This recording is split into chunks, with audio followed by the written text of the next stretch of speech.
स्वदेहे जगतो वापि सूक्ष्मतराणि च तत्त्वानि यानि निलयम् ध्यात्वान्ते व्यज्यते परा.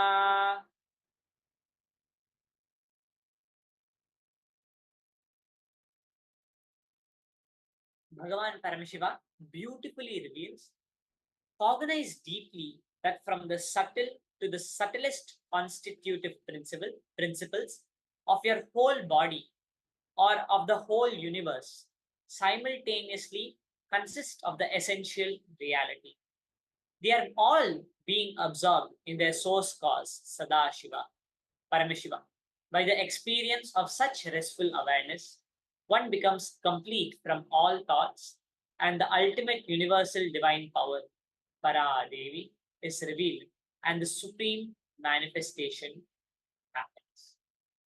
This is the beautiful Shastra Pramana which Paramashiva is revealing in the Vijnana Bhairava Tantra. See, what is Paramashiva telling us? Understand the body, Swamiji says, microcosm is the representation of the macrocosm.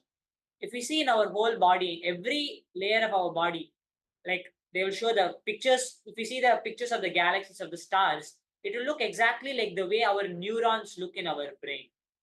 All the various things, the Vedas, actually they say, the hair on our body is like the trees growing around us, like that. So in every way we can see how our body is the representation of this whole universe. Either we have to understand this whole body, which is the deeper level, going deeper and deeper, and cognizing this whole universe. See, going deeper and deeper, if we see, when we go deeper, we go to atoms. When we go, okay, first we go to molecules, then we go to atoms. Then inside the atom, proton, electron, all of that. Inside that we have quarks. At last, what they say is, when we go deeper, we just go to a space. What scientific research says is the smallest possibility is the Planck scale. The Planck scale is the smallest possibility found by Max Planck. That Planck constant, that is the smallest possibility. In that state, what they say is, even in that smallest state, we are existing what that Planck scale, the universe, the whole information, the whole universe is existing in that small scale. So we can understand each particle, each atom, each thing has that Planck, that deepest, when you go to the deepest level, it's that Planck scale, it's that Planck reality, that place where it's like the whole universe is existing in that one point. So when we go into that space of oneness, we're literally going into that space, we're going into that part of us, we're going deeper and deeper into us. When we're visualizing Swamiji, we're visualizing that space of oneness where everything is starting to become more and more into that space of oneness. When we understand this, when we go deeper and deeper, or either we are zooming in or we are zooming out, we are going to the whole universe, or we are zooming in, as Swamiji said, cognizing infinity, cognizing the whole universe continuously, where it breaks all the laziness, boredom, and we can manifest these powers by doing that, which is the Shastra Pramana revealing. So continuously cognizing like this, which is visualizing Swamiji. Just visualizing Swamiji is visualizing the whole universe, which is zooming out, or going to the deepest scale where everything is one, vibrating as one. Even the string theory says it's just vibrating strings. Everything is vibrating strings, where everything is unified, comes to the unification. It's just, we can just visualize Swamiji. Swamiji is in that state. So just by visualizing Swamiji, we can connect to that state. We are just connecting, like our bodies, we are just connecting to Swamiji's body, which is the whole universe. Which Swamiji has cognized, which is experienced like that. So when we connect to Swamiji, we are connecting to the whole universe. We are connecting to the deepest scale where the space of oneness is vibrating. Swami says, in the microcosm, it's oneness. In the macrocosm, it's infinity. If we understand this, in the microcosm, everything is in the unification scale where everything is connected. And in the macrocosm, we see as everything around us. Now, so connect to Swamiji. Hold that space, connect to Swamiji. We are going to be chanting the Mahavakya, and we'll be actually playing the oneness capsule. We'll be seeing Swamiji. So connect to this form, connect to Swamiji while doing this. Visualize Swamiji. Just by visualizing Swamiji, you are connecting to the whole universe. We are the body, either the body or the whole universe. We have to connect to either one. So when we connect to that, it is like, if you see the projector light, you will not be able to find any difference in the projector light. Only when it's projected on the screen, you'll be able to see the difference. You'll be able to see, okay, this is a person over here. This is a table like that, if you see the projector. But in the projector, it's just light coming. When you are in that small scale, when you're in that light over there, you'll not be able to see everything as different. You'll not be able to see it as whether it's separate as a door or as a wall, or separate from you as a separate person. Everything is same. So go back, zoom out, go to that place where from the projector it's being projected, that light, that consciousness, which is Swamiji. That consciousness, the very representation of our consciousness is Swamiji. The representation of our consciousness is Swamiji. So visualizing Swamiji, connect to this form of Swamiji by seeing the oneness capsule which will be projecting, and chant the Mahavakya intensely. Reverberate yourself with the Mahavakya. See, all the powerful cognitions which we got now is just for us to establish in that space. Sit in your Sukha, in the Sthiram Sukham Asana. That asana, sit in that asana and radiate Swamiji through your body, through your whole self. Decide now, consciously decide. The moment we take the conscious decision, we are going to manifest it. So take that conscious decision to exist as this whole universe. Stop when we relax from this body and mind and start cognizing ourselves as Swamiji. Cognize. It is not you visualizing yourself just as Swamiji, but cognizing, literally feeling as Swamiji. Do that. Literally feel yourself as Swamiji. Connect like that. And just dissolve into Swamiji. Dissolve into that state of Paramashanta Swarupa, where everything is that undivided reality, is that non-dualness, that space of oneness. Achieving that space of oneness with Paramashiva, connect. And you'll simply be able to see the whole universe. When you connect to Swamiji, you'll simply be able to see anything in the body, you'll be able to know. You'll be able to scan your whole body and you'll simply be able to heal it also. So scan your body, identify and completely heal it also. Connect to Swamiji and request Swamiji to flow through you. Request Swamiji to heal. And now with that, I'll be playing the oneness capsule for some time. Connect to Swamiji and chant the Mahavakya.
Paramashivoham.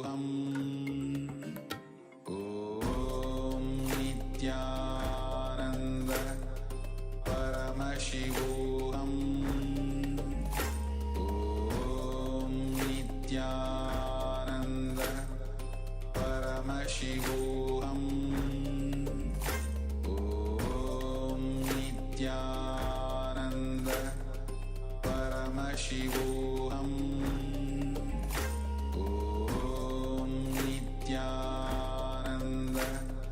Paramashivoham. Om Nithyananda. Paramashivoham. Om Nithyananda. Paramashivoham. Om